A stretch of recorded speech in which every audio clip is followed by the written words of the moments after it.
ये बीपीएससी का साइंस का लेक्चर 15 होगा और हम देखेंगे कि आज के लेक्चर के अंदर कि आयोग ने किस टाइप के कुछ क्वेश्चन पिछले सालों में इस टॉपिक से पूछे हैं। अभी एक्चुअली मैंने यहाँ पर जो टॉपिक लिया है वो थोड़ा सा एक टाइप का हाइब्रिड टॉपिक है, मतलब उसके अंदर 2-3 टॉपिक इन्वॉल्व हैं।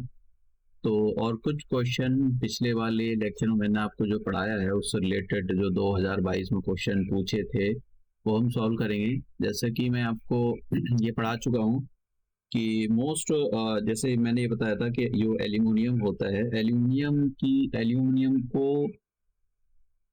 ओर से निकाला जाता है और आपको उसकी ओर का नाम बताना है। तो यहाँ पर ओर का नाम पूछ रहा है, तो बॉक्साइट से जो है हम एल्यूमिनियम को एक्सट्रैक्ट करते हैं। ये मैंने पिछले वाले लेक्चर में बताया था, तो इसका जो आंसर है बॉक्साइट है। यहाँ पर ये बताया था कि which among the following solutions has pH value more than 7।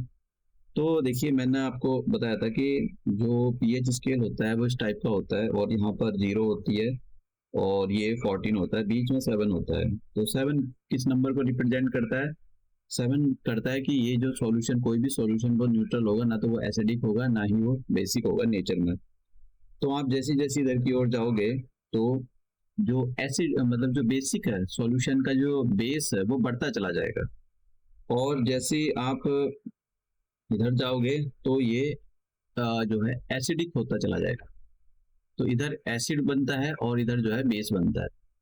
और एक और चीज, अगर आप यहाँ पर होंगे तो बेस की जो कॉन्सेंट्रेशन होगी, मतलब जो बेस होगा वो थोड़ा वीक होगा।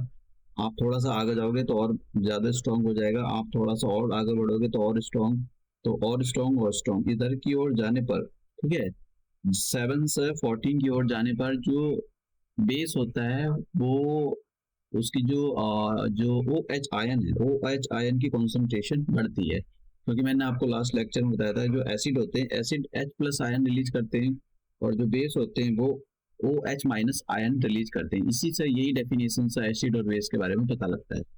तो वो यहाँ पर यही कह रहा है कि which among the following solution has pH value more than 7। तो 7 ये कह रहा है कि जो पीएच वैल्यू होती है 7 से ज्यादा है, तो ये बताइए कि वो सॉल्यूशन कैसा होगा। तो वो सॉल्यूशन 7 से ज्यादा होने का मतलब इधर की ओर 7 इस टाइप की, 8 9 10 इस टाइप सी है, ऐसी वैल्यू है। तो ऐसी वैल्यू तो बेसिक ही देता है, तो इसका आंसर हो जाएगा बी। अब यहाँ पर ये है, ये भी मैंने आपको लास्ट, अगर आपने इसमें थोड़ा सा दिमाग लगाया तो आप जो है क्वेश्चन को कर लोगे। क्वेश्चन है कि which of the following statements about graphite and diamond is true. तो आपको डायमंड और ग्रेफाइट के बारे में सही बात बतानी है।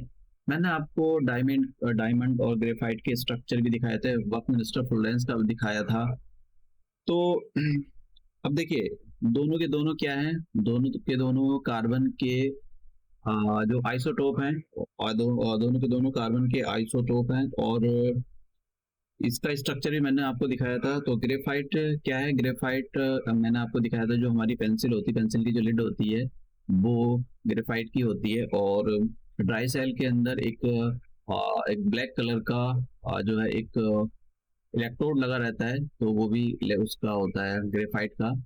तो लेकिन ये जो डायमंड होता है, डायमंड इलेक्ट्रिसिटी जो है कंडक्ट नहीं करता है। ग्रेफाइट इलेक्ट्रिसिटी कंडक्ट करता है और ग्रेफाइट इतना स्ट्रांग नहीं होता है, इतना हार्ड नहीं होता है जितना कि डायमंड।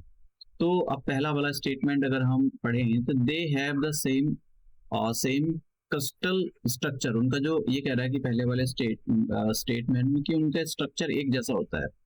और मैंने आपको लास्ट वाले लेक्चर में डायग्राम के थ्रू दिखाया था कि दोनों का जो स्ट्रक्चर होता है वो डायमंड और ग्रेफाइट, इनका स्ट्रक्चर अलग होता है। तो इसकी वजह से ये जो स्टेटमेंट है ये गलत हो जाता है। फिर they have the same hardness, दोनों की हार्डनेस अलग अलग होती है। Diamond is the natural occurring substance. तो इसमें सबसे ज्यादा हार्डनेस होती है। नेचुरल जो एक ऐसा सब्सटेंस जिसके अंदर सबसे ज्यादा नेचुरली अकर हुआ हो और उसके अंदर सबसे ज्यादा हार्डनेस हो। लेकिन अगर हम ग्रेफाइट की करें तो ग्रेफाइट की जो हार्डनेस होती है वो इतनी नहीं होती जितनी की डायमंड की। तो दूसरा स्टेटमेंट भी गलत है। They have same electrical conductivity.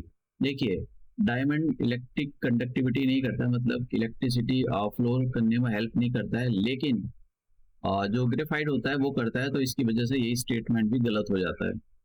They can undergo the same chemical reaction. अब ये बात बिल्कुल ठीक है, ये दोनों के दोनों कार्बन की प्रॉपर्टी को शो करते, मतलब कार्बन की आइसोटोप होते हैं, और अगर ये केमिकल रिएक्शन में पार्टिसिपेट करते हैं तो दोनों के दोनों सेम जो है एक केमिकल रिएक्शन है वो परफॉर्म करते हैं। अब यहाँ पर एक ये क्वेश्चन था 2022 में पूछा था, तो कुछ क्वेश्चन ऐसे थे मैंने करा दिए थे, कुछ क्वेश्चन ऐसे थे जो इधर से छूट गए थे।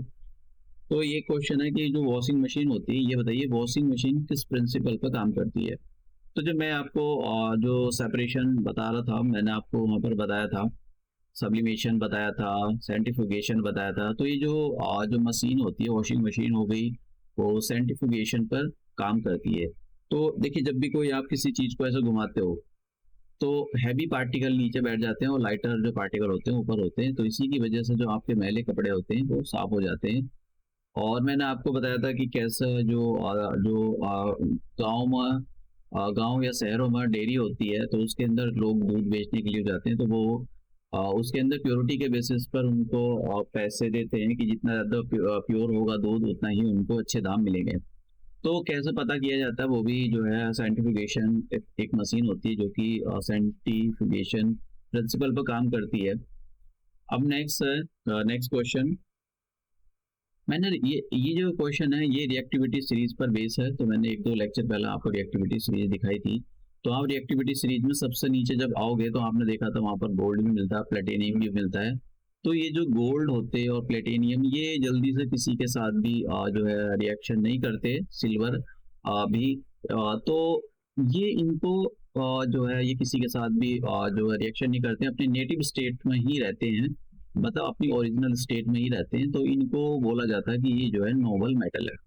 लेकिन अगर आप बात करें ऊपर रिएक्टिविटी सीरीज में, ऊपर पोटेशियम था, सोडियम था, फिर और भी सारी थी, नीचे आओगे तो कैल्शियम मिल जाएगा, मैग्नीशियम मिल जाएगा, एल्यूमिनियम मिल जाएगा, आयरन मिल जाएगा, जिंक मिल जाएगा, ये सारी मिलेगी, फिर हाइड्रोजन भी मिल जाएगा।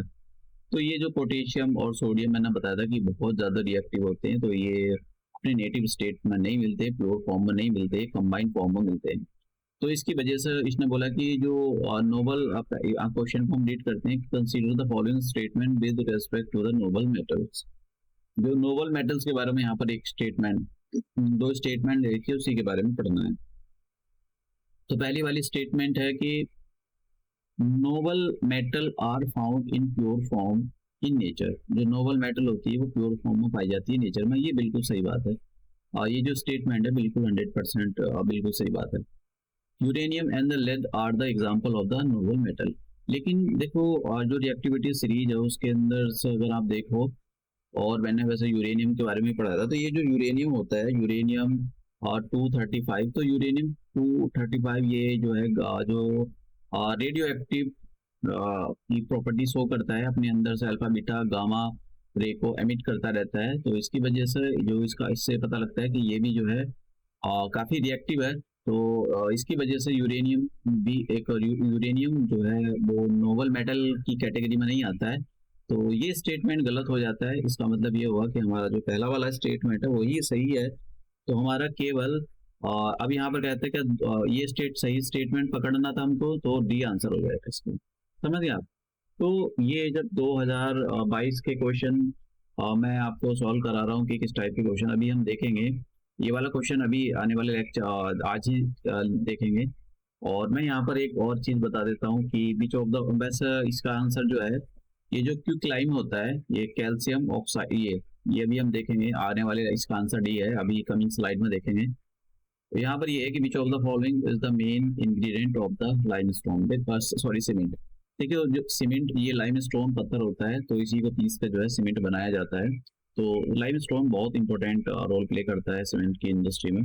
तो अब हम जो है अपना, मैंने आपको पिछले साल के क्वेश्चन सॉल्व कराए, अब ये लेक्चर करेंगे तो फिर हम और भी क्वेश्चन सॉल्व करेंगे लास्ट में, जो वो भी कुछ पिछले सालों के ही क्वेश्चन है। तो ये मैंने जो क्वेश्चन अभी सॉल्व कराए ये 2022 के क्वेश्चन थे, केवल 2000। अभी नीचे जो है पुराने क्वेश्चन भी आएंगे। हाइड्रोजन और इसके कंपाउंड्स की बात करें तो देखिए हाइड्रोजन हाइड्रोजन हाइड्रोजन एक अलग ही प्रॉपर्टी शो करता है, जिसकी वजह से इसको जो है एक अलग ही कैटेगरी में रखा गया है। हाइड्रोजन के 3 आइसोटोप होते हैं, मैंने आपको बताया था हाइड्रोजन के आइसोटोप। एक तो 1H1 और एक होता है 1H2 और एक होता है 1H3। ये जो आइसोटोप होते हैं इनका सबका अपना अपना अलग काम होता है। आइसोटोप के बारे में मैंने बताया था कि काफ़ी जगह यूज़ किए जाते हैं आइसोटोप, जैसे कि ग्वेटर होता है तो उसके के लिए यूज़ किए जाते हैं, और आयोडिन और कैंसर के ट्रीटमेंट के लिए भी इनका यूज़ किया जाता है, और न्यूक्लियर रिएक्टर में तो यूज़ किया ही जाता है एज फ्यूल के बेसिस पर, एज ए फ्यूल। तो ये यहाँ पर जो है, और एक और चीज़ यहाँ पर कुछ छोटे छोटे बात बता देता हूँ, कभी कभी पूछ लेता है। हमारा जो यूनिवर्स है वो मेनली जो हाइड्रोजन से मिलकर बना हुआ है, उसमें बहुत सारे गैसेज जो हाइड्रोजन है। और हमारा जो सन है, मतलब सन अगर हम स्टार को देखो, जनरली स्टार हाइड्रोजन के बने हुए हैं। तो हाइड्रोजन हीलियम में कन्वर्ट होता रहता है, और फिर हमको रोशनी मिलती है, एनर्जी मिलती है। तो यहाँ पर कुछ चीज़ें देखो, जब भी आयोग क्वेश्चन पूछता है तो साइंस, आपने देखा होगा कि बीपीएससी वाला जो है वो काफ़ी मतलब साइंस क्वेश्चन पूछता है। तो अब देखिए उसने क्वेश्चन कैसे स्टेटमेंट को फ्रेम किया था, मैंने अभी जो यूरेनियम वाला था। तो अब इस क्वेश्चन को आप, अगर मैंने जितना पढ़ा है तो आप सॉल्व कर पाओगे। लेकिन ऐसे स्पेसिफिक आप सोचो कि भाई ये रटा रटा स्टेटमेंट जैसे एसएससी में आ जाएगा कि ये फलाना डेट को ये हुआ, इसकी खोज किसने करी, ये तो ऐसे क्वेश्चन जो है बीपीएससी बनाता तो है, लेकिन आप देख रहे हो कि क्वेश्चन में किसी किसी में काफी दिमाग भी लगाना पड़ता है, तो इतने सिंपल क्वेश्चन नहीं होते। और जैसे जैसे मतलब पॉपुलेशन बढ़ती जा रही, तो ये लोग अपने एग्जाम को डिफिकल्ट करते जा रहे हैं, या फिर कोई उसके अंदर कोई लूप होल ऐसा पैदा कर देंगे कि जिसकी वजह से करप्शन कर सके। अभी जो Uttar Pradesh public service commission वाले ने यही कर रखा है, यही कर रखा है नहीं, गलत कर रहा है वो इसी में। लेकिन वहाँ पर जो छात्र हैं, जो स्टूडेंट्स हैं, टीचर हैं, उनके सभी लोग पार्टिसिपेट कर रहे हैं। क्यों? क्योंकि देखो ये लूप होल पैदा कर देंगे तो फिर उसके अंदर जो पॉलिटिशियंस होते हैं वहां से 2 नंबर का पैसा, और ये जो ब्यूरोक्रेट होते हैं जो इनके पैर चाटते रहते हैं पॉलिटिशियंस के, उनको पॉलिटिशियन इनको वहां पर बैठाएंगे और ये भी कमाएंगे और पॉलिटिशियन भी कमाएंगे। तो ये पैसे कमाने का एक साधन है। और जो लोग मेहनत करते हैं उनके साथ एक नाइंसाफी करते हैं ये लोग। तो बस सबको इनको अपनी जेबें भरनी होती है, करप्शन करना होता है, और बहुत बड़े लार्ज स्केल में ये जो है करप्शन होता है। मतलब ये लोग जो है किसी लायक तो है नहीं है खैर, लेकिन ये इतने बिलीनियर बन जाते हैं इस टाइप का करप्शन करके, चाहे वो पॉलिटिशियन हो। ये तो यही कहीं ना कहीं यूपी के अंदर मतलब इस करप्शन को प्रमोट करने की कोशिश की जा रही है, चाहे वो कोई पॉलिटिकल पार्टी हो। तो ये पॉलिटिकल पार्टी भी चाहती है कि भाई उनकी जो कोई पॉलिटिशियंस होगा, चाहे कोई सीएम हो या कोई भी हो, तो वो भी चाहेगा कि भाई वो भी एक एकदम से एक करोड़पति बन जाए, बिलीनियर बन जाए, तो ये पावर में भी बना रहे। तो ये जो लोग होते हैं लूप होल तैयार करते हैं, और जिसकी वजह से, तो अगर आपने आवाज उठा दी तो ठीक है, वो बंद कर देंगे उस लूप होल को, अदरवाइज वो उसको एक बार कर दिया तो फिर ये खूब मजे लेते हैं उसके। अब ये यहाँ पर हमने देखा कि इसके बारे में, हाइड्रोजन के बारे में एक और चीज जो एक बहुत ही अच्छा क्वेश्चन पूछा था। अगर आप हाइड्रोजन को बर्न करते हो, जलाते हो, हाइड्रोजन को आपने जलाया, जब हाइड्रोजन को आप जलाओगे तो ये क्या प्रोड्यूस करेगा? देखिए हाइड्रोजन को जब जलाया जाता है, हाइड्रोजन को आपने जलाया तो ये पानी बनाएगा, समझ गए आप? तो हाइड्रोजन से बनी बनी जो हाइड्रोजन से हमने देखा होगा, हाइड्रोजन से बनाने वाली गैसेस जो है, वो सॉरी हाइड्रोजन से चलने वाले ट्रांसपोर्टेशन के बारे में बात हो रही है, कुछ अभी चल भी रहे हैं। और तो उनका एक रीजन यही है क्योंकि ये जो है पॉल्यूशन नहीं करता है। हाइड्रोजन जब भी ऑक्सीजन के साथ जलता है तो ये पॉल्यूशन नहीं करता है, केवल वाटर पॉल्यूशन नहीं करेगा, लेकिन केवल वाटर ही जनरेट करता है, क्योंकि हाइड्रोजन जलेगा ऑक्सीजन के साथ और पानी बनेगा। तो इसके साथ में कोई भी ऐसा, मतलब ये इसको बोला जाता है कि ये क्लीन फ्यूल है क्लाइमेट चेंज के लिए। तो क्लाइमेट चेंज को रोकने के लिए बहुत अच्छा फ्यूल है ये, तो इसके बारे में पता होना चाहिए। मैंने आपको इसके आइसोटोप बता दिए हाइड्रोजन के आइसोटोप क्या है देखो। 1H1 इसको प्रोटियम बोलते हैं, ड्यूटेरियम 1S2, और इसको ट्रीटियम बोलते हैं 1S3। तो इसके बारे में आपको पता होना चाहिए। देखो मैं आपको एक और चीज बात बताता हूँ। हाइड्रोजन एक ऐसा एलिमेंट है जिसके अंदर को एक न्यूट्रॉन नहीं होता है। इसके 3 आइसोटोप हैं, तो 1H1 के अंदर देखो तो इसका एक भी न्यूट्रॉन नहीं है। तो ये क्वेश्चन था बीपीएससी का थी, पता नहीं कौन किसका था वो, तो मैं उसके अंदर एक 4 ऑप्शन दे रखे थे, उसके अंदर था यही कि इनमें से ऐसा कौन सा एलिमेंट है जिसके पास एक भी न्यूट्रॉन नहीं होता। ये अपने आप में काफी मतलब बहुत ही अजीब सा लगता है कि ऐसा तो हो ही नहीं सकता है, तो बच्चे सोचेंगे शायद क्वेश्चन ही गलत है, लेकिन हाइड्रोजन एक ऐसा एलिमेंट होता है जिसके पास जो है एक भी न्यूट्रॉन नहीं होता है। तो ये इसके बारे में आपको पता होना चाहिए। अब बात करते हैं इसके आइसोटोप के बारे में, थोड़ा सा जो आइसोटोप है उससे रिलेटेड उसने क्वेश्चन पूछा था। तो ये जो मैंने आपको बताया ये जो 1H2, तो इसको D से भी रिप्रेजेंट किया जाता है, और 1H3 इसको कैपिटल T से रिप्रेजेंट किया जाता है। आगे दे रखा है, मैंने यहाँ पर इसके बारे में बता दिया। जैसे मैंने कहा ये जो है इस मतलब चलो छोड़ो, इसको बाद में बात करेंगे, मैंने वैसे लिख दिया, आप पढ़ लेना इसको, ये करने की जरूरत नहीं है किस साइंटिस्ट ने क्या करा, ये बहुत कम चांसेस है कि बीपीएससी में पूछा जाए। अब ये यहाँ पर इसके जो है आप मैंने डायग्राम दे रखे हैं कि ये 1H1 प्रोटियम का आइसोटोप मतलब हाइड्रोजन के आइसोटोप दे रखे तीनों के तीनों। तो इसमें एक भी इसकी जो न्यूक्लियस होती है, इसकी न्यूक्लियस में एक भी प्रोटॉन सॉरी एक ही प्रोटॉन है, लेकिन न्यूट्रॉन कोई नहीं है। अब बात करते हैं हैवी वाटर की। तो हैवी वाटर के बारे में आपको पता होना चाहिए कि भाई हैवी वाटर जो होता है उसको लिखा कैसे जाता है। देखो हैवी वाटर को लिखने के तरीके ये होते हैं, अभी मैंने आपको ये बताया ड्यूटीरियम बताया, ठीक है, ड्यूटीरियम। तो ड्यूटीरियम को आप कैसे लिखते हो, ड्यूटीरियम को लिखते हो ऐसे 1s2। तो अगर आप ड्यूटीरियम के साथ में ऑक्सीजन को जोड़ दो, ठीक है, 2 मॉलिक्यूल ड्यूटीरियम के ले लो और एक ऑक्सीजन को जोड़ दो, तो ये हैवी वाटर बन जाता है। और इसको आप ऐसे भी लिख सकते हैं D2O, ऐसे भी लिखा जाता है। तो इसका इसी में क्वेश्चन पूछा था हैवी वाटर इनमें से कौन सा हैवी वाटर है, तो भाई हैवी वाटर ये वाली फॉर्म दी हुई थी D2O, तो ये फॉर्म दी हुई थी हैवी वाटर की। हैवी वाटर मैं पढ़ा चुका हूँ आपको। और हैवी वाटर का कहाँ पर यूज होता है, देखिए हैवी वाटर का यूज जो होता है दो चीजों के लिए किया जाता है। न्यूक्लियर जो रिएक्टर होते हैं, एटॉमिक रिएक्टर, जब भी इसकी जो एक तो रिएक्टर में कूलेंट का मतलब ठंडा करने का काम करता है, और एक मॉडरेटर का काम करता है। मॉडरेटर का मैं बताया था मैंने आपको, जो इलेक्ट्रॉन बहुत तेज फास्ट एकदम गति से आ रहे होते हैं, तो उनकी जो स्पीड है उनकी स्पीड को कम कर देता है, इसलिए ये मॉडरेटर का काम करता है। और इंडस्ट्री में जो जहाँ पर ये न्यूक्लियर रिएक्टर होते हैं, तो उसकी जो एक होती है ना ठंडा करने के लिए, तो उसको वहाँ भी इसको यूज किया जाता है। बहुत सारी चीजें लेकिन बहुत जगह जो मोस्टली जो है यही वाटर यूज किया जाता है, हैवी वाटर। अब बात कर लेते हैं यहाँ पर हार्ड वाटर। देखो हार्ड वाटर और हैवी वाटर दोनों अलग अलग है। कभी आप सोच रहे हो ये मैंने गलती से लिख दिया, गलती से नहीं लिखा है, दोनों के अलग अलग है। हार्ड वाटर होता क्या है, देखो होता ये है कि जब कभी पानी पानी कहीं से फ्लो कर रहा होता है, तो उसके सामने ऐसा कोई रॉक्स आ जाएगा या फिर कोई ऐसी लेक्स आ जाएगी कि जो या कोई ऐसा कोई रिवर आ जाएगी जिसके चारों तरफ जो है पत्थर हों। अब किस टाइप के पत्थर हों, या तो कैल्शियम के हों या फिर मैग्नीशियम के हों।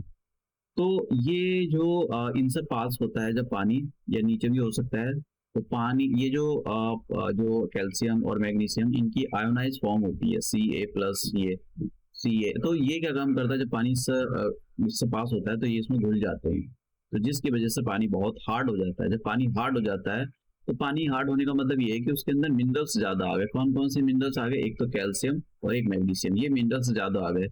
तो आप साबुन घिसते रहो, झाग नहीं देगा, कपड़ा अच्छे से साफ नहीं होगा। और अगर आपने इसको किसी छोटे से पाइप से पास करा, तो कुछ टाइम के बाद ये ब्लॉकेज कर देगा, क्योंकि मिनरल्स जो है जमा होते जाएंगे यहाँ पर। आपने पानी पिया, ये वाला हैवी वाटर पिया, तो आपकी जो छोटी छोटी नसें होती है जिनमें खून जाता है, तो उनमें कुछ टाइम के बाद धीरे धीरे डिपोजिशन शुरू हो जाएगा, जिसको आप गंदगी बोलते हो, या फिर आप बोलो कि उसके अंदर जो है जो मेटल या नॉन मेटल है वो चिपकनी शुरू हो जाएंगी।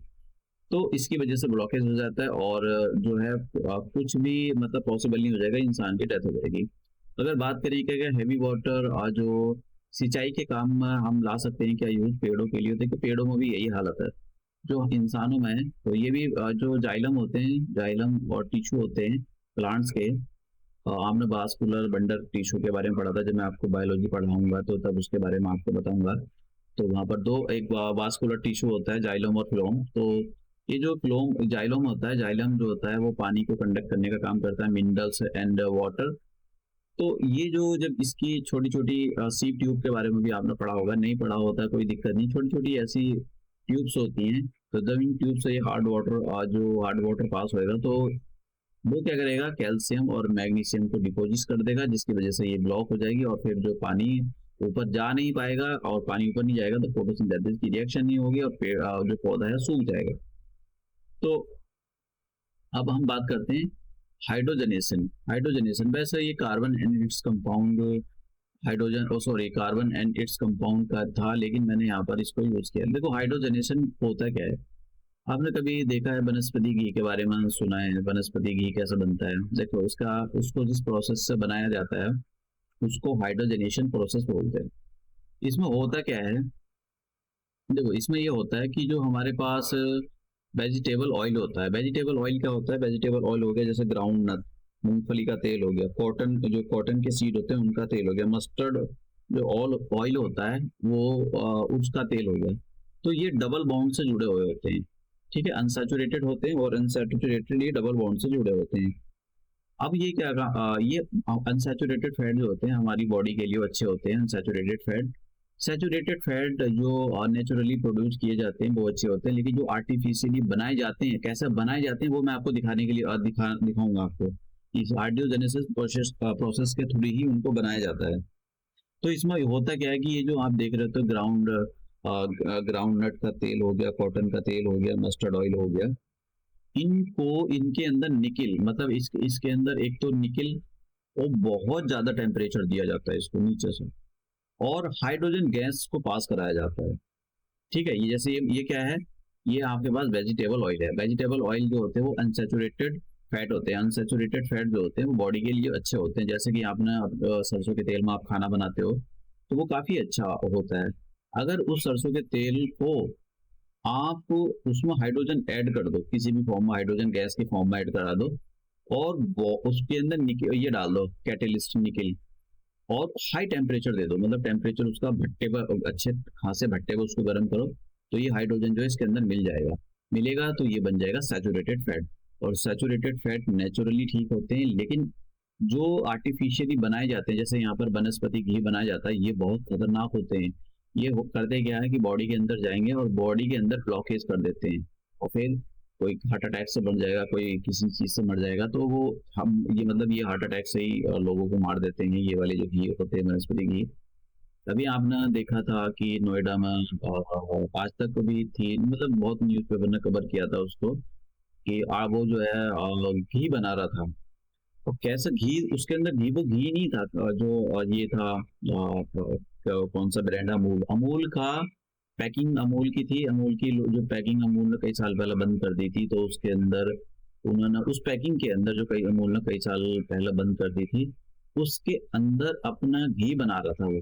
और अपना घी कैसे बना रहा था, इन्हीं प्रोसेस के थ्रू वो घी बना रहा था, और वो घी बनाकर लोगों को बेच रहा था ओरिजिनल की, भाई देखो ये जो है मदर उसका अमूल का घी है, आप ले लो। तो लोग उसको खरीद रहे थे, और आप जरा सा भी 0.1% भी जो है डिफरेंस नहीं बता सकते हो कि ये भाई ये जो है घी ओरिजिनल है या लोकल है। तो जब आप खाओगे, खाने के बाद आप जब हार्ट अटैक वगैरह से मरोगे तो पता भी नहीं लगेगा लोगों की, यार हम तो अच्छा घी खा रहे हैं, ये कैसे मर गए, तो पता भी नहीं लगता है। तो आप समझ रहे हो इस टाइप का हमारी सोसाइटी में जो है, मतलब हमारे देश में इस टाइप का भी बलंडर चल रहा है। तो जब भी आप सामान खरीदो तो बहुत ही केयरफुल रहने की जरूरत होती है, और हमेशा कोशिश करनी चाहिए कि भाई देखो अपने जो है गांव के प्रोडक्ट यूज करो। ये जो जितने भी प्रोडक्ट होते हैं कंपनी के, जैसे गांव का दूध घी खाओ।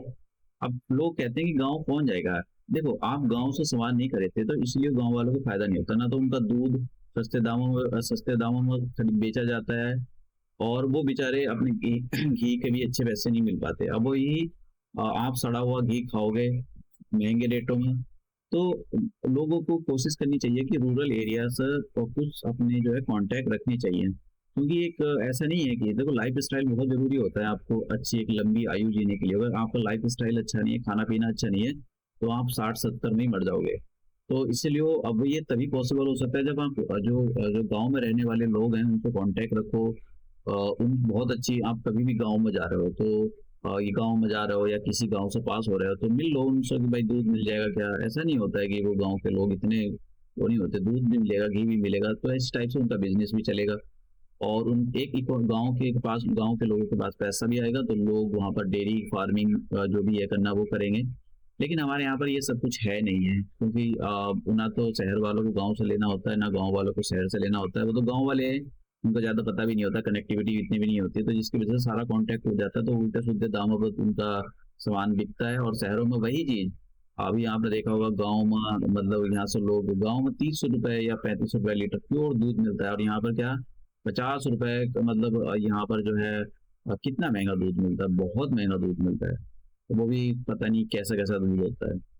बात करते हैं नाइट्रस ऑक्साइड। नाइट्रस ऑक्साइड का जो फॉर्मूला होता है, इसके बारे में आपको पता होना चाहिए। N2O। नाइट्रस ऑक्साइड जो है एक लाफिंग गैस है। इसका फॉर्मूला जो फॉर्मूला आपके सामने लिखा हुआ है N2O, एक लाफिंग गैस भी है। और इसको लाफिंग मतलब इसको जो है जब भी एनेस्थीसिया के रूप में दिया जाता है, ये पेन को रिड्यूस कर देती है। लेकिन एक बात बताऊं, ये ग्रीन हाउस गैसेस है, बहुत इंपॉर्टेंट है। आपसे पूछा जा सकता है कि भाई क्या नाइट्रस ऑक्साइड एक ग्रीन हाउस गैस है? बिल्कुल सही बात है, नाइट्रस ऑक्साइड एक ग्रीन हाउस गैसेस है। मैंने यहाँ पर कुछ ग्रीन हाउस गैसेस के नाम लिखे हैं, carbon dioxide, methane, nitrous oxide. तो इन गैसेस के बारे में आपको पता होना चाहिए।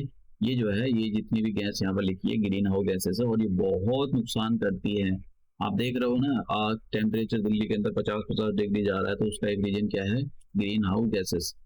तो अब बात करते हैं टीयर गैस की। तो देखो, टीयर गैस कौन सी होती है? आंसू गोले। अभी क्या है, यूपीपीसीएस का प्रोटेस्ट चल रहा है, और अगर ये पुलिस वालों को मतलब अगर स्टूडेंट्स ज़्यादा वो करेंगे, तो फिर वो आंसू गैस यूज करेंगे। तो उसके अंदर जो आंसू गैस बनाई जाती है, अलग अलग उससे बनाई जाती है। यहाँ भी अलग नाम से बड़े लंबे चौड़े नाम दे रखे हैं।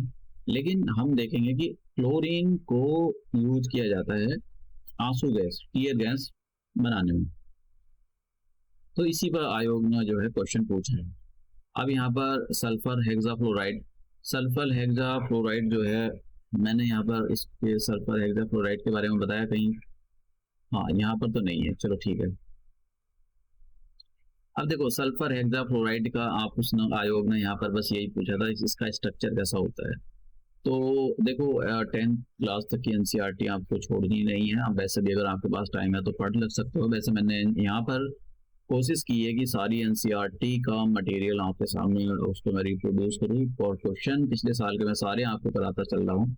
तो आप देख रहे हो इसके अंदर इसकी जो ये सल्फर हेक्साफ्लोराइड होता है, इसकी इसको इसको लिखा जाता है FC6।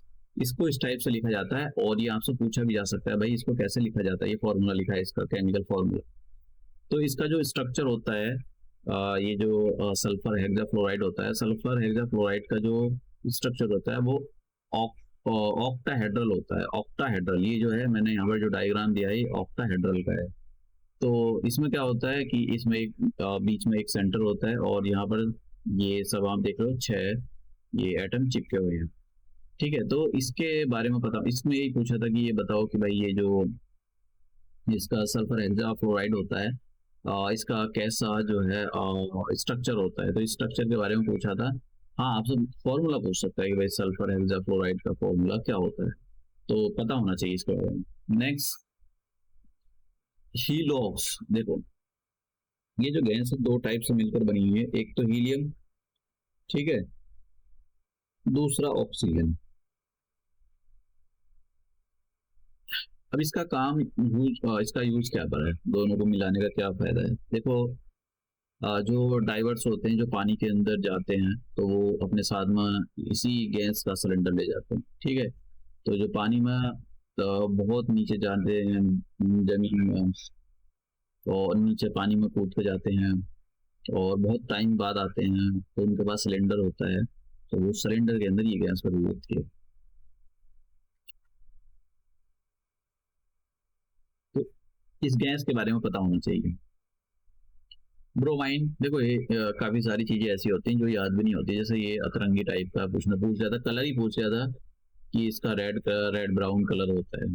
तो कैल्शियम ऑक्साइड, जो मैं आपको बता रहा था, कैल्शियम ऑक्साइड का जो फॉर्मूला होता है CO होता है, और इसको क्विकलाइन पूछा, क्विकलाइन बोलते हैं। तो आपसे पूछा जाता है भाई क्विकलाइन का जो है फॉर्मूला क्या होता है? क्विकलाइन का जो फॉर्मूला होता है, ये कैल्शियम ये यहाँ पर जो कैल्शियम ऑक्साइड होता है, तो इसके बारे में आपको पता होना चाहिए।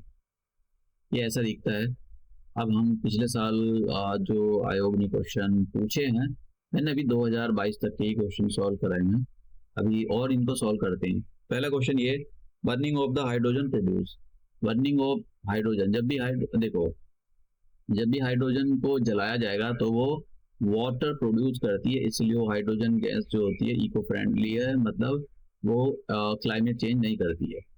दूसरा क्वेश्चन ये है, 2020 में पूछा गया था, the chemical formula of the heavy water. तो हैवी वाटर के बारे में मैंने इसका बताया आपको, D2O ऐसे इसका लिखा जाता है। तो इसके बारे में आपको पता होना चाहिए, ऐसे भी लिखा जाता है, ये ऐसे भी लिखा जाता है। तो यहाँ पर ये वाला ऑप्शन था ये, तो इसका जो आंसर हो जाएगा C हो जाएगा। नेक्स्ट क्वेश्चन, हैवी वाटर के बारे में दे रखा है। हैवी वाटर, तो heavy water is that water, heavy water is that water, यहाँ पर नीचे ऑप्शन दे दिए।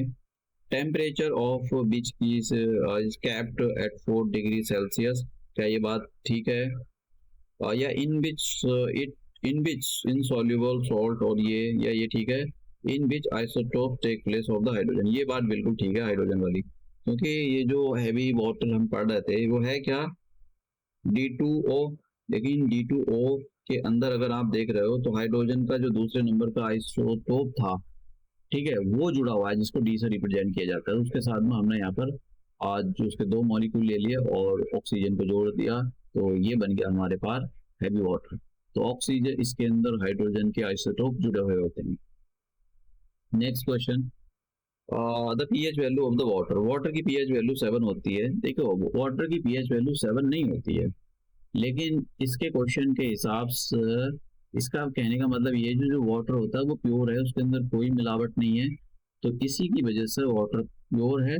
वाटर प्योर है तो उसका जो पीएच वैल्यू होती है वो 7 होगी। 7 का मतलब ना तो वो एसिडिक है और ना ही वो बेस है, उसके अंदर बेसिक नेचर ज़्यादा है, तो यहाँ पर आंसर बी हो जाएगा।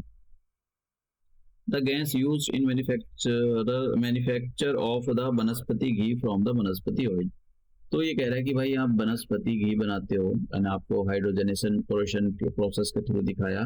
तो आप जब ये वनस्पति ऑयल से वनस्पति घी बनाते हो, तो आप कौन सी चीज डालते हो उसके अंदर? हाइड्रोजन, समझ गए? मैंने बताया था निकल भी डाला जाता है, हाई टेम्परेचर दिया जाता है, फिर वो जो है वनस्पति घी बनता है। तो वनस्पति घी वगैरह ये सब ठीक नहीं होते। Next question, which gas is used in the purification of the drinking water. तो ड्रिंकिंग वाटर के बारे में अगर आपको पता हो तो क्लोरीन उसमें डाली, क्लोरीन जो है पास कराई जाती है, और जिससे जो इसके बैक्टीरिया मर जाएं।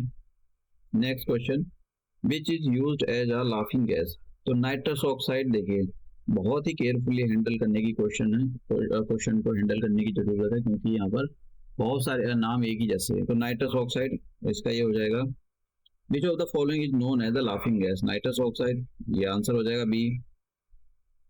विच is used as the tear gas. तो टीयर गैस के बारे में मैंने आपको बताया कि टीयर, ये कह रहा है कि which of the following gas is used as a tear gas.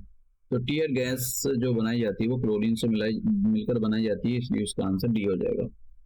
ये वाला question, which laughing gas used as a anaesthesia by the doctor is. तो नाइट्रस ऑक्साइड, नाइट्रस ऑक्साइड को जो है और लाफिंग गैस बोला जाता है, और उसी को एनेस्थीसिया की फॉर्म में डॉक्टर को दिया, जो पेशेंट होता है उसको दिया जाता है। ब्रोमाइन, ये मैंने रेड कलर का इसके बारे में बता दिया, ये रट्टा मारो जिंदाबाद, वरना तो छोड़ दो इसको, क्योंकि कुछ क्वेश्चन ऐसे होते हैं, और देखो बहुत सारे क्वेश्चन ऐसे निकलेंगे जिनका आपने कभी पढ़े भी नहीं होंगे।